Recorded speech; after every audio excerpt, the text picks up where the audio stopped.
American immigrants account for 16% of all inventors of US patents in the period from 1990 to 2016. And they account, those patents, the ones that are invented by immigrants, account for 25% of the stock market value generated by US patents during this period. That's according to a recent study co-authored by Rebecca Diamond, our guest on today's episode of Economics Applied.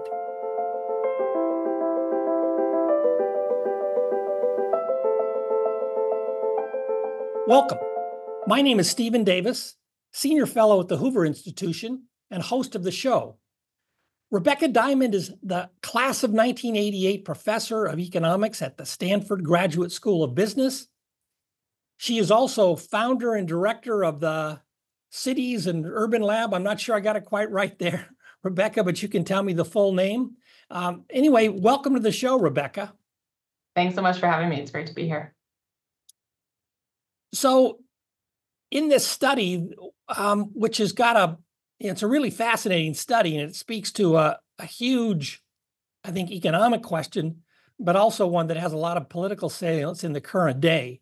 So a big part of what you do in this paper is just develop and implement a method that lets you figure out basically who, among people who are named inventors on US patents, who among those named inventors are immigrants. And you do that, as I understand it, on the basis of partial Social Security numbers. And nerds know this fact. You can figure out when somebody got their Social Security number and approximately where, which state at least, they got their Social Security number by the first 5 digits of the Social Security number, because they're handed out according to a system.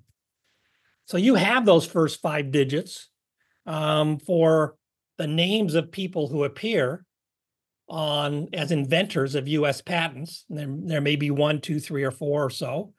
And that's the way you determine which of those inventors are like. Oh, I left out one thing, I guess.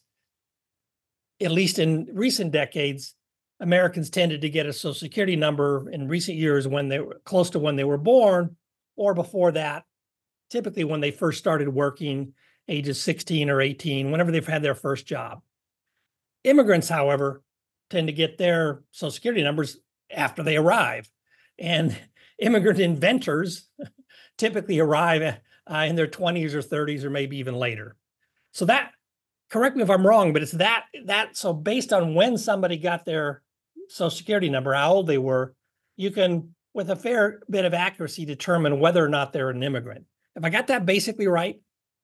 That's exactly right. I would say the only type of, we're going to infer someone is an immigrant based on the age in which their Social Security number was issued to them. So by definition, we will miss children immigrants. So if you immigrate with your parents at age 5, you would be considered a U.S.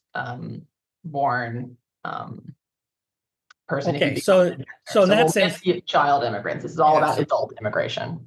Right. So just adult immigration. Yeah, that's a good clarification. So in some sense, the numbers I stated at the outset understate things a bit. Exactly. Okay.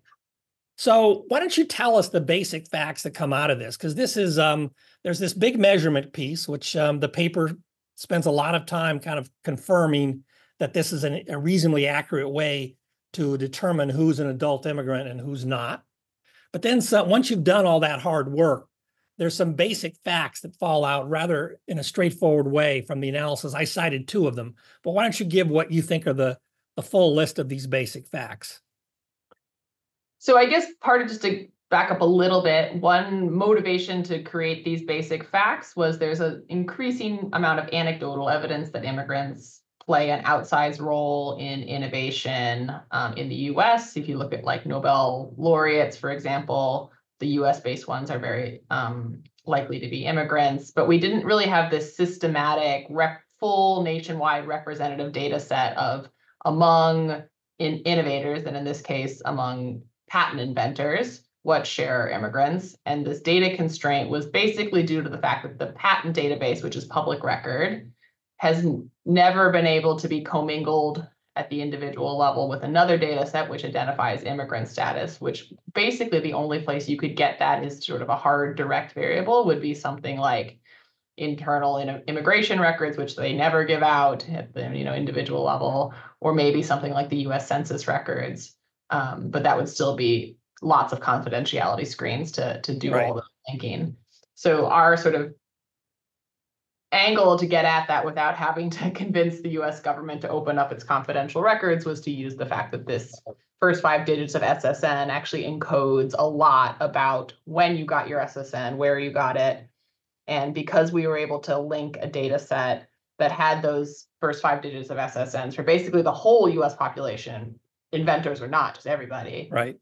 with the patent data set, which has names of inventors, that's how we're able to sort of create this representative data set. And that allows us, as you said before, to say that in this set of linked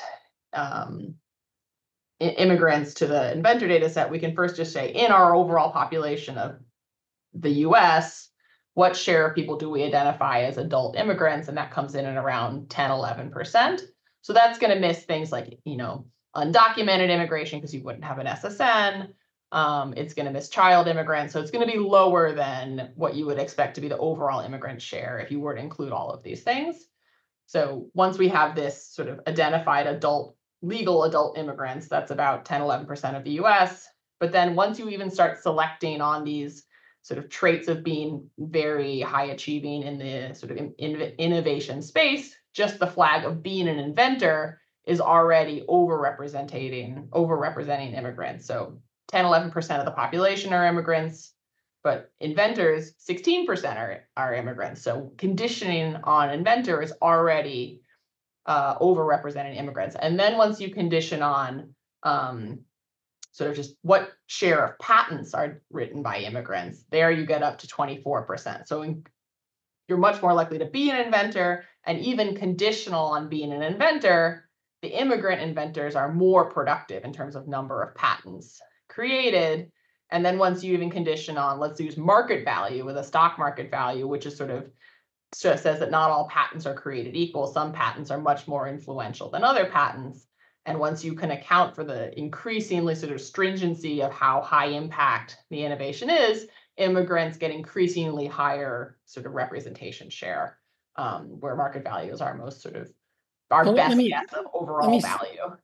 Yeah, let me summarize that in somewhat different terms. So among legal adult immigrants, you just picked one randomly, they're more likely to be an inventor than native adult Americans. That's one point.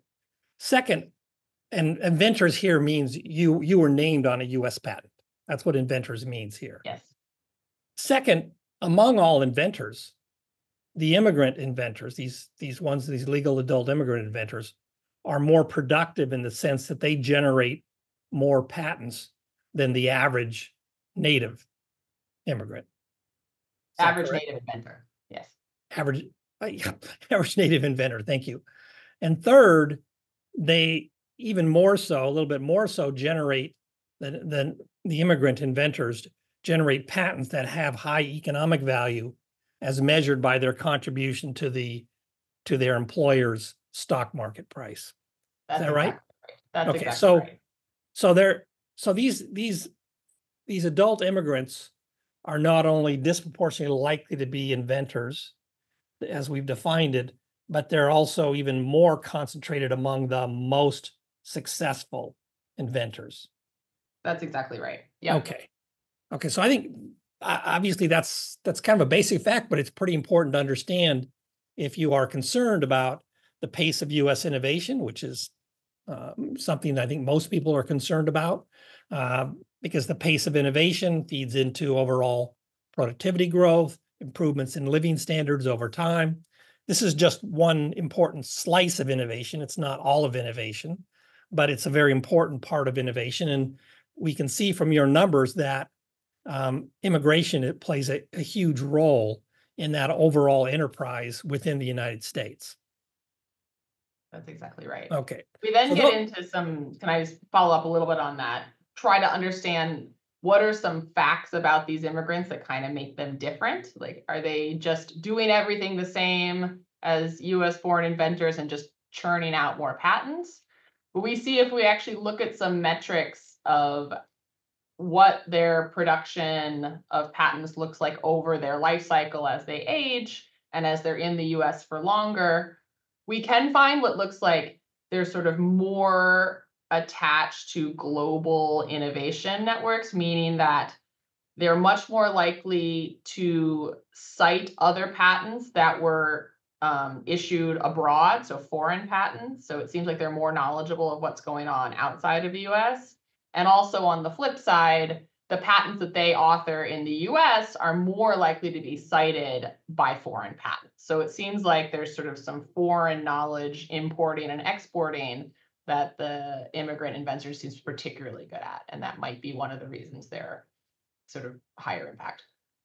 Okay, so that might be why they're higher impact, but it also speaks to another important consequence of immigration into the United States by these inventors and potential inventors, which is they seem to facilitate the two-way flow of scientific technical knowledge. And so there are benefits globally from the fact that the United States attracts large numbers of skilled immigrants. And that I think is often lost in discussions of brain drain. It's like one country's loss of highly skilled scientists is another country's gain. But that's not the whole story, as your evidence suggests, because that process of immigrants, of scientists moving across countries also facilitates the flow of information globally, which makes two-way knowledge diffusion. Two-way knowledge diffusion. More information in the US and the information produced in the US gets disseminated abroad more. So in that sense, even if there is some direct loss of talent from the countries that export their highly skilled scientists, they're probably much more productive in the United States than they would be in most other countries, not all other countries. But also it facilitates this two-way flow of information. That's good for everybody. Right. Okay. So those are just some basic facts. And then you get into an analysis in which you say, okay, but wait, I think it starts from the observation that scientists have and researchers have effects on their collaborators, their co-authors, their co-inventors. So that's why people like you and me like to be at Stanford. We have lots of good colleagues, and we think we benefit from our exchanges with those colleagues and so on. So we think this idea of exchanging information among collaborators, colleagues, co-inventors is really important. And you try to quantify that effect in this particular space and do it separately for immigrant inventors and native inventors. So explain to us how you went about that. That seems like a challenging undertaking empirically, but you have a nice way to do that. Explain to us how you did that.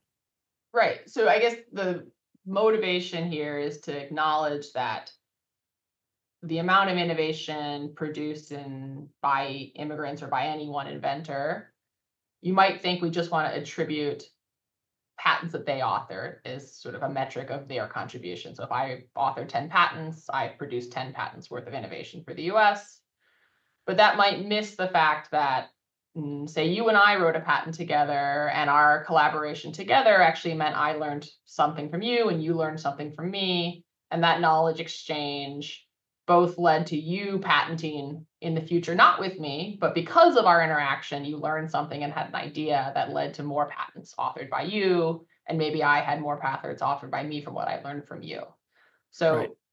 The standard attribution just by written author name would miss any of that type of contribution. And that's the numbers that we talked about earlier are the standard author attribution approach. Exactly. And now you're going to say, well, look, that's probably not capturing the full picture.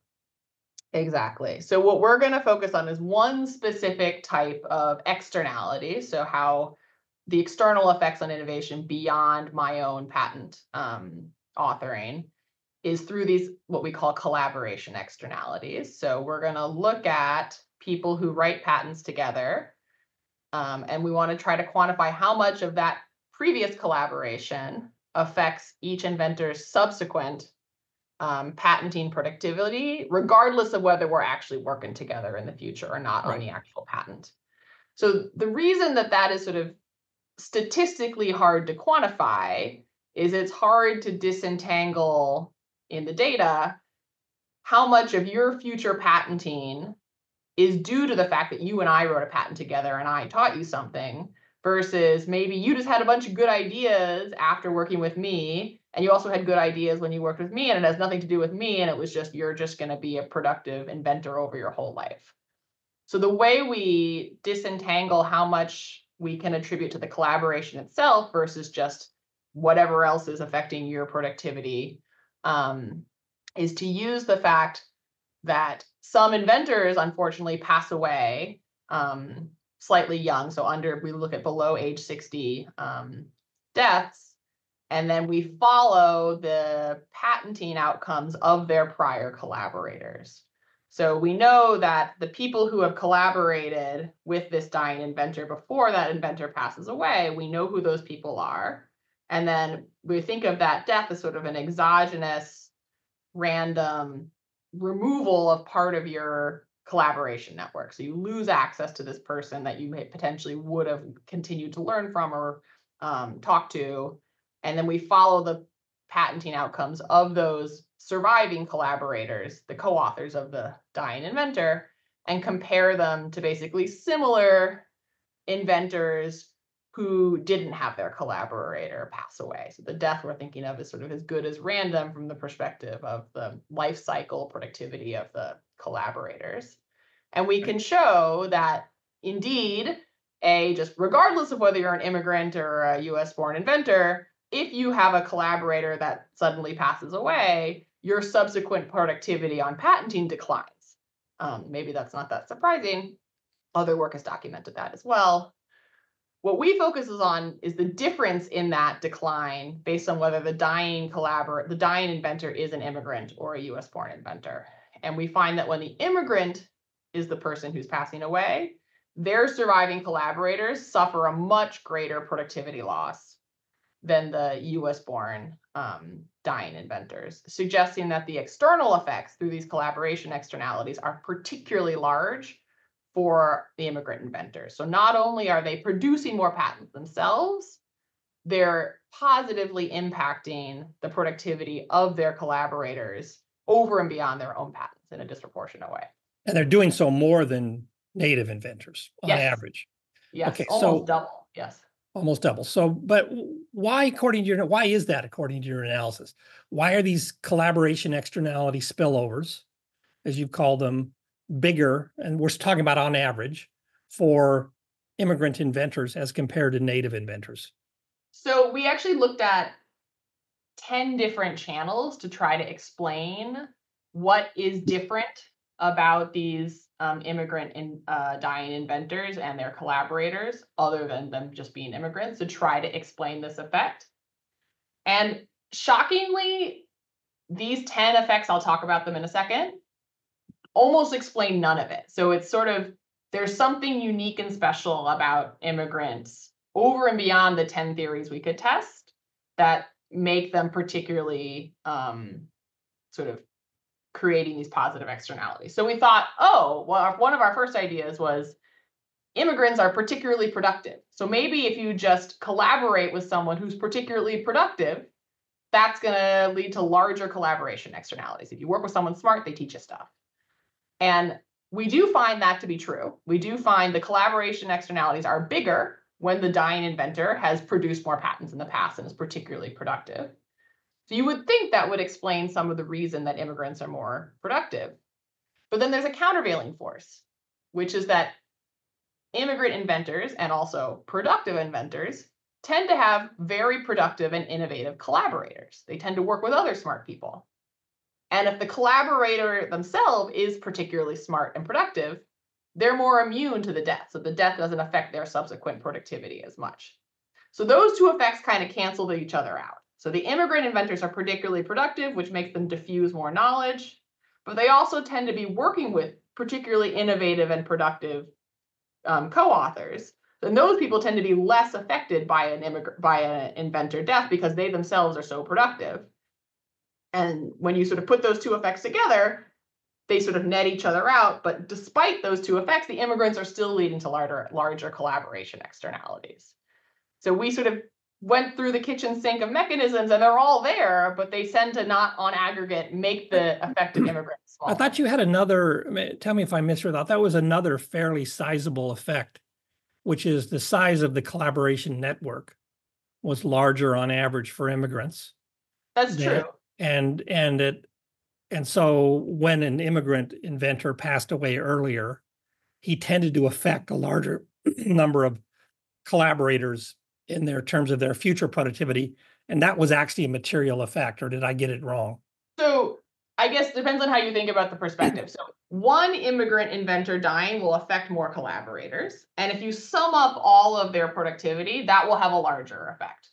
Most of the effects we're focusing on was more from the perspective of the surviving collaborator. So even for a single surviving collaborator, they are much more affected by the death. And then if you were to sum across the fact that there are just more collaborators connected to a dying immigrant inventor, that effect is sort of even further amplified because you're hurting more people with the death. Right. Yeah. Okay. So let me I have a somewhat different interpretation than the one you've emphasized, and I want to see if you agree with this or you think this is somehow off the mark.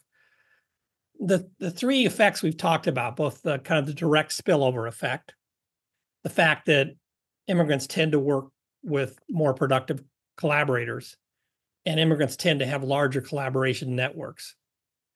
All of those, in some sense, are flowing from, as I understand it, that on average, immigrant inventors are more productive. So more productive people tend to work with other highly productive people. They tend to have larger collaboration networks. And as you explained, it's highly plausible, and the data bear this out. They have more positive spillover effects. But that would be true for highly productive native inventors as well, I suspect. And this is one thing I didn't see in the paper, maybe I missed it.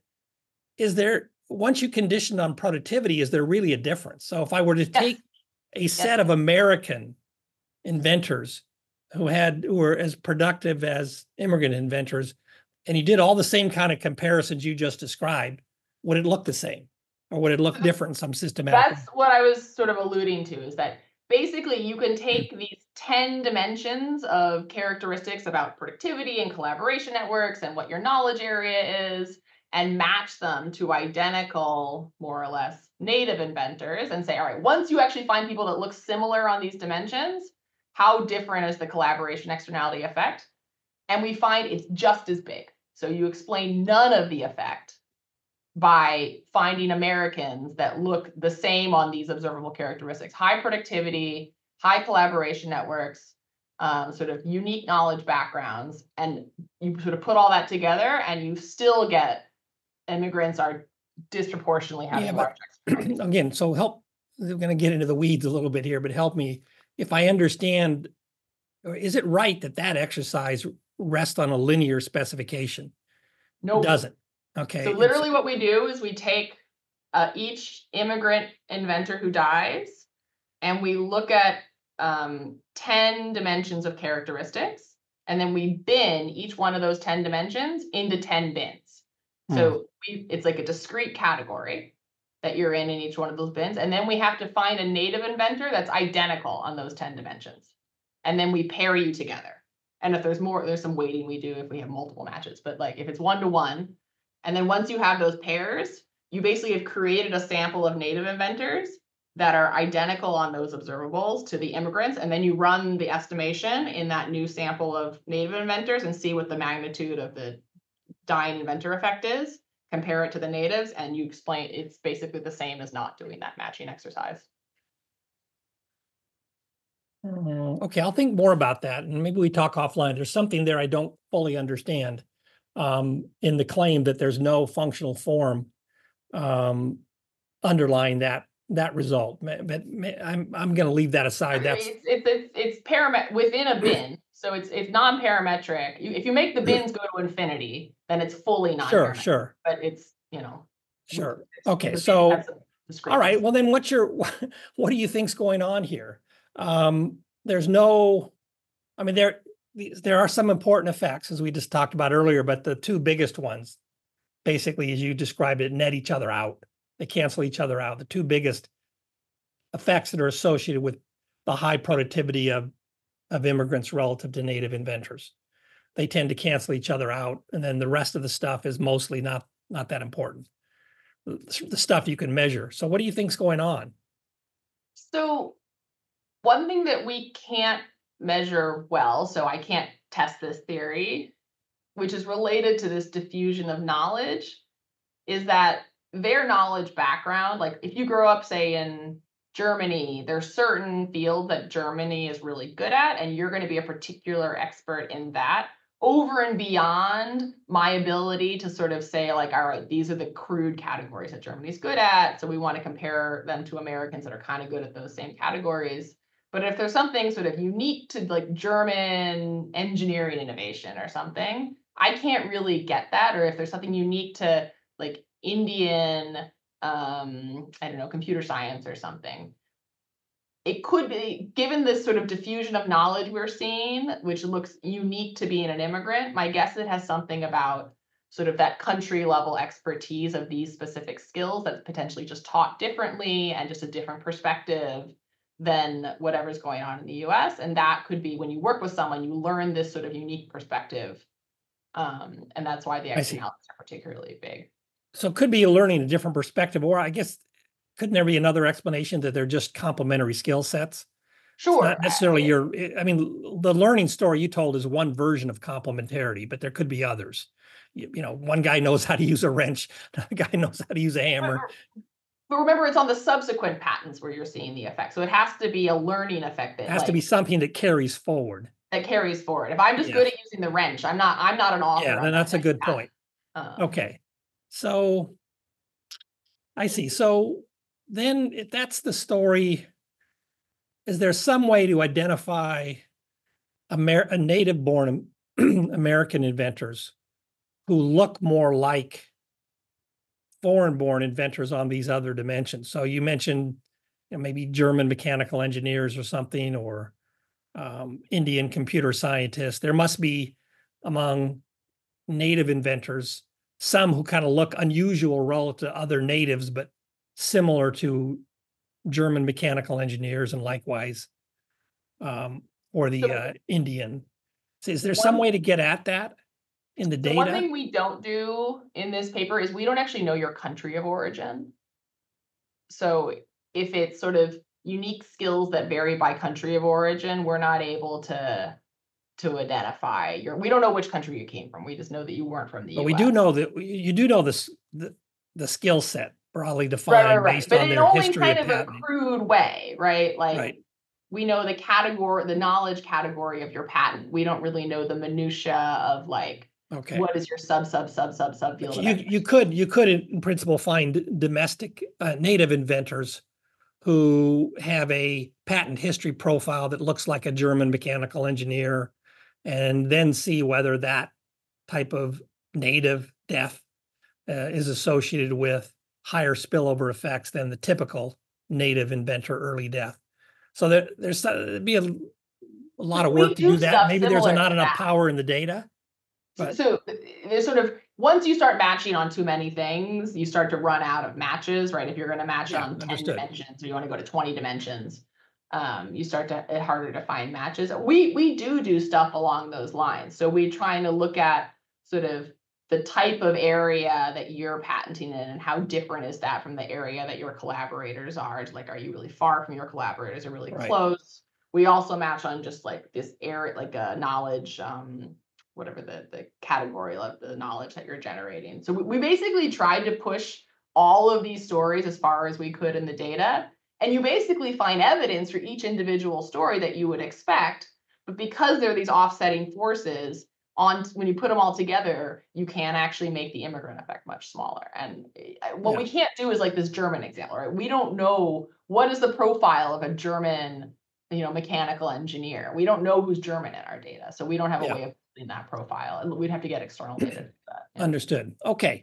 So let's, but nonetheless, you've shown I think fairly persuasively in your data, that even though we don't fully understand why, there's pretty persuasive evidence that immigrant inventors have larger spillover effects on their collaborators going forward than do, on average, than does native inventors. So let's take that. That observation suggests, and this is where your paper goes next, that the initial attribution that we talked about, 16% of inventors, 23% of inventions, and 25% of economic value is measured by stock market responses, is probably an understatement, is an understatement of the overall contribution of immigrants to the American patent generation, value creation enterprise.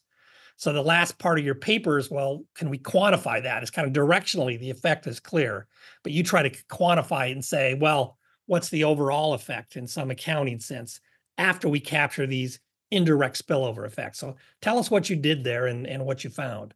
That's right. So again, it's an accounting exercise. We don't want to, if you were to say, like, how different would innovation in the US be if we didn't have any immigrants? We can't answer that question because there's so many things in the world that would be different if that were to happen. It's more attribution. So our first attribution, you just get credit if you're an author on the patent. Now you're going to get credit basically if you've co-authored in the past with someone, some share of their subsequent output is going to get attributed to you. And we can do that attribution based on what we found from this early deaths of immigrants and native inventors. So as you said before, I think our benchmark here with just using the authorship as the attribution, we're using our metric of citations right now for this calculation. So we say 23% of all innovation as measured by citations of patents goes to immigrants. But once you account for the fact that there are these cross spillovers, so the immigrants affect native born and native born affect immigrants. So it's going both directions. Both are going to get credit for their spillovers. But because the immigrant spillover effect is bigger, we find that immigrants account for 36% of all innovation. And going from that 23% to the 36% is because of their external effects on US born workers. Okay, so that's interesting. This calculation that you just sketched, it's a reasonable one. I'll put that on the table first, but there are lots of there's some strong assumptions that underlie it. And as I see it, there's at least two. You specify a particular production function, and then you do your calculations based on a local approximation around a particular point. But the accounting exercise you're doing is not local. So if we got the functional form wrong, we could get the quantification wrong. But the bigger issue, though, is that the production function. So you've written down a production function. Economists will know what I mean by a Cobb-Douglas production function. But that aside, your production function basically has two inputs: immigrant inventors and native inventors. And it's even for an accounting exercise, it's critical that you've got the basic inputs to the production function right. And here there's some reason, I think, to question that. And I'll go back to something that it's in the paper. We didn't talk about it much previously, but one of the interesting facts that you document in the paper is that the average gap between immigrant inventor productivity and native inventor productivity really starts to spread out as people get further along in their career profile, 40s, 50s, and so on. And there's a gap before them, but it's much smaller. I basically got that right. And so that kind of raises the question, well, why is it that the measured innovation of the natives is declining relative to the immigrants as you move into the 40s and 50s and so on, kind of peak productivity years for many inventors? And one conjecture, a plausible one, I don't know whether it's right, is that the natives are disproportionately moving into senior management roles that takes them out of the direct production of patents, so they're not named patent inventors. And yet they are still a critical part of the overall innovation enterprise. The reason I think that's plausible is because these senior management roles are more likely to involve dealing with many different stakeholders and participants in the innovation ecosystem beyond the inventors themselves, the funders, the shareholders, and so on. That probably requires more cultural fluency. Let's call it that. It's not just about linguistic fluency, it's about cultural fluency, ability to deal with a variety of different people and groups. Those skills are probably more preponderant in natives than immigrants, other things equal. But if you think they're still a really important part of the innovation enterprise because they're making funding allocation decisions, they're deciding which innovation teams get well funded, and they're probably having some influence on what the innovation team's doing. They're the ones who are selling it to the financiers and so on. So all of that suggests the story I'm sketching, a plausible story, not one that I've confirmed, but it's a plausible one, that you're missing a piece of the overall input into the innovation enterprise. And that piece that's missing is mostly these natives going off and doing these senior management roles. It gets uncounted. They get pulled out of what you're counting and into what you're not counting. And if that story's right, I can't think my way all the way through this on the fly, but it seems like you may be understating or overstating the overall contribution of immigrant inventors and understating that of natives. And I wanted to get your reaction to that thought. Okay, yes. So we've thought about this. It's not in the paper just because there's only so many things you can put in. So I guess 3 points. We were worried about this exact issue. Now we can't, in our data, in the inventor data, like look at, did these guys become managers? Because that's just by definition not in the inventor data. But what you can do is you can go to US Census data, like the American Community Survey, and you can look at sort of a cohort of US-born workers and immigrants. Say you can look at them, like you can look at, say, 25-year-olds in 1990, and then in the 2000 census, they're the 35-year-olds, and then in the 2005 ACS, right, they're 40-year-olds. You can kind of follow this cohort, and you can look at the metropolitan area level at the share of that cohort. You can either do it by industry or unconditional, and we're going to look just at people with at least a college degree because we think those are the potential inventors. Mm-hmm. The share of that cohort that is in an occupation that we flag as like high invention likely, and then also like a management. So we can kind of look at over their life cycle, even though you can't follow an individual worker, you can follow the cohort. Right. What is the transition into management? And then we can basically put that as a control in our regressions because we know the county that you live in our data. Mm-hmm. Is it true that in the counties where you see native-borns who started off in these technical occupations and are now more likely to be in management positions, are those the counties where you also see this widening? Mm-hmm. And we can explain maybe 5% of the effect. Okay. So it's not perfect because we can't link it at the individual level, but we can link through geography.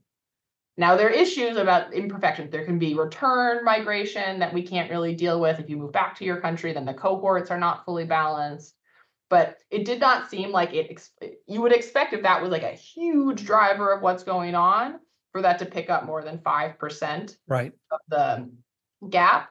The other piece of evidence, which is more simple and raw that looks at this, is if moving into management is mostly affecting the extensive margin, meaning whether or not you're listed as an author, but conditional on authoring, you should still be showing your true cards. Then we can look at among the set of patents issued by natives versus Americans natives versus immigrants over the life cycle. do we see this intensive margin gap opening up, like more Hmm. citations? And we still see a very similar effect on the intensive margin. If anything, it's a little bigger. So I don't think, I think your story is part of what's going on, but I don't think it's the preponderance It's of the what's main going story. on. Can, okay, that's helpful. Do we have, aside from what appears in the 10K filings, where you get the very senior executives of publicly traded companies, do we have just any data sources on who is holding senior management positions in publicly listed firms in the there's a few high innovation industry sectors. I can't remember. We looked, so also in the patent data, we know the name of the company that owns the patent. So I think we tried to look at, this was like ages ago, it didn't make it into the paper, where we tried to look at which companies we thought this issue might be more likely to be going on. Right. Honestly, I don't, nothing jumped off the page. I can't remember, okay. but you could like do another big data undertaking and say like link to the LinkedIn data where you have people's career histories. Yeah. Okay. So that's another paper, but an interest. It seems like a worthwhile one to pursue for this reason and for many others. Just better understanding the life cycle career profile of scientists, engineers, and so on. Okay. So this is really interesting. So bottom line is immigrants. Let's be careful here. It's summarizing at the end. Legal adult immigrants to the United States account for a disproportionate share of all inventors, as defined by people whose names appear on U.S. patents. That's like 16% versus 10% of the adult population. And it's more like 23% of the patents on a citation weighted basis, 25% of the economic value as measured by contribution to stock market value. And once you make your best effort to factor in these spillover effects, these collaboration externalities, it's more than 1/3 of all U.S. patent value creation is accounted for by people who immigrated to the United States as adults. Is that basically I get it right? Yes. Okay, that's big. I mean, you were careful to say, look, this accounting exercise is not the equilibrium response to what would happen if we were to shut down the immigration of skilled scientists and engineers to the United States. Although I think it's nonetheless to a first order kind of suggestive, strongly suggestive, I'd say, that it would be something of an economic disaster, at least for the innovation side of what happens in the United States, to do that. So if that's your view, this is certainly supportive of that. And I think if anyone does want to shut down immigration or even curtail it, we're talking about high skill immigration here, in a significant way, you should wrestle with, well, there are going to be large scale economic consequences, negative ones, for the United States. Is that a fair assessment? But I think that's very fair. We can't say the exact number of what would be the exact amount of innovation loss. It's hard to think that it's anything other than large. Like we're finding a very large number, and you could layer on lots of complicated stories on top of that. I think it's hard to make it anything other than large. Yep. Okay. All right. Well, thanks, Rebecca. I think this is really important work, and I hope it'll get a lot of attention. And it's important for what it says, but also, as we discussed, there's some avenues for more research here that are quite interesting to pursue. And I hope you and your co-authors and others will do so. Great. Thanks so much. I really appreciate taking the time. Thanks, Rebecca. It's been fun. Take care.